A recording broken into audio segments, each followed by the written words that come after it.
Hello and welcome back to the Introduction to Ethics.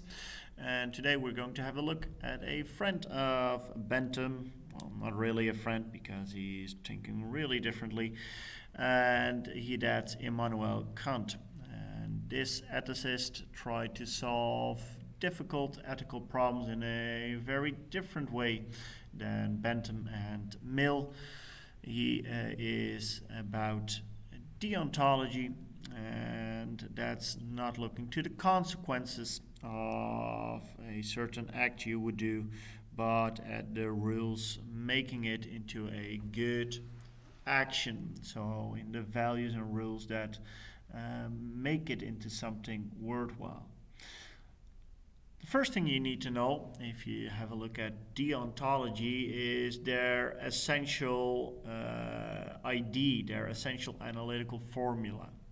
You know that in the previous video we covered utilitarianism. They made those tables, those balances between pleasure and pain, and this is the way deontologists do. They have the categorical imperative. And that's a rule that you act as if the maxims of your action were to become, through your will, a universal law of nature. It's a difficult definition, but the idea behind it is more simple. You should act in a way that might be adopted by everyone, always and everywhere, as a law out of their free will. To summarize that, or to put it differently, you need to think of your action as if it would be copied by people all over the world, and still you need to think of it as a wise or a good decision. So an action should be copied, should be thinkable as being copied by the whole world, and still you need to be able to convince yourself as it would be something good. In practice, there would be two criteria that make something pass the categorical imperative that need to be present in your ethical case in order to think of it as something to be done by everyone, everywhere, and always out of their free will. The first thing is free will. If someone is being forced to do something, then it's not thinkable as a good action, because if everyone around the world is being forced to do things, then it doesn't make a better world. And the second idea behind free will is that you need to convince yourself that people actually have the capacity to make their own decisions.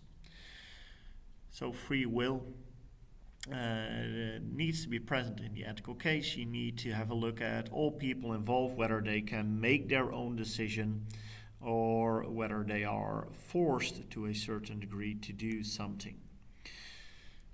This is hard because lots of time it's not that clear cut. For instance, people with dementia or psychological problems, or maybe sometimes some medical conditions that cause them to go through an emotional roller coaster. It's hard to consider whether the thing you want to do or the doctor want to do or they want to do is actually out of free will or out of compulsion, something that they don't have full control over because they're being taken over by other factors. So this first criteria sometimes poses lots of problems in ethical case, which we're going to have a look at that later. Second criteria to check whether an action could be copied by people all over the world and still being thinkable as a good rule is that nobody is used as a means to an end. That's Kant's definition to human dignity. Whatever you do, you should not use people as means to an end, because if everybody would do so, again, that would make a pretty much horrible society, because everybody is basically exploited by someone else for his own gain. So these two together, free will and human dignity, are kind of the first two checks you go through to see whether something meets the categorical imperative. Let's see how that works in our mock test case, our ethical dilemma. of the gig worker that needs to make a choice. Do I go to work with corona symptoms, jeopardizing public health, or do I stay home, jeopardizing their own financial situation and the well-being of his family? Categorical imperative, he needs to act as if everybody is able to endorse that and need to copy his behavior. And in this case, the thought experiments of the veil of ignorance is a good thought experiment to see how far you can get. Again, we're going to have a look at the free will of the customer and his human dignity. And the original position in this case is the gig worker, and it's need to convince himself that the customer, out of free will, would still do business with him if he would go to work.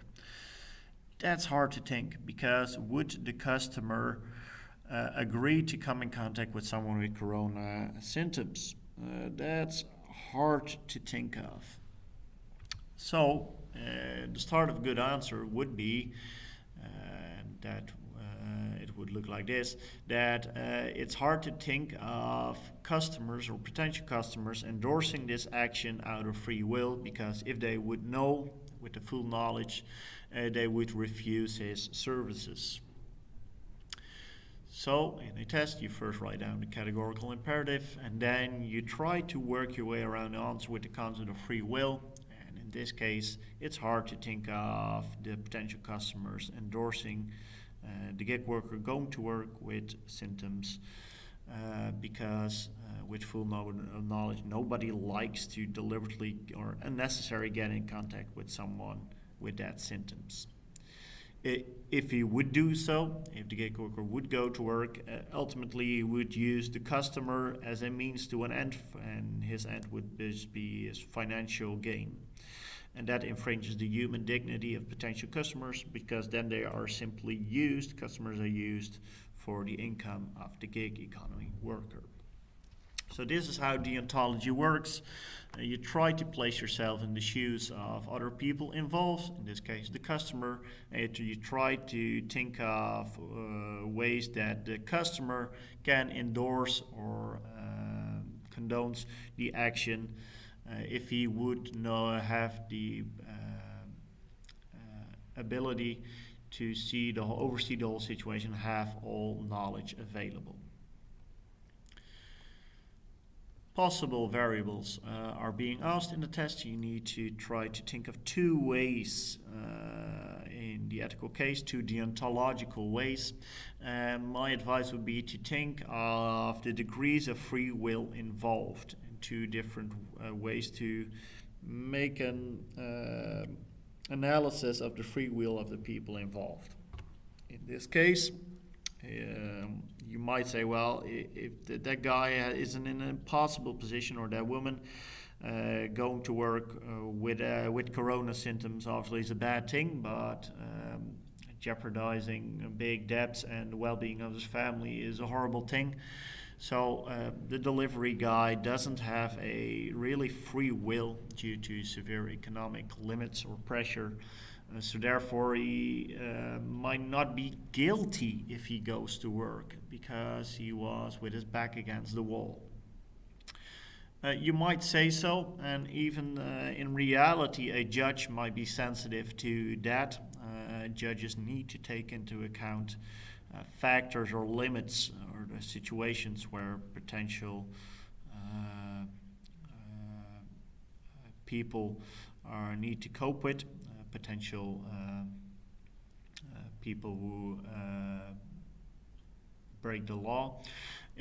But still, in the end, regardless of the fact that he's guilty for law or not, because his free will is limited, it cannot be a universal law in the end to jeopardize the risk or risk the health and lives of other people out of private economic interest or problems, because this would infringe their human dignity.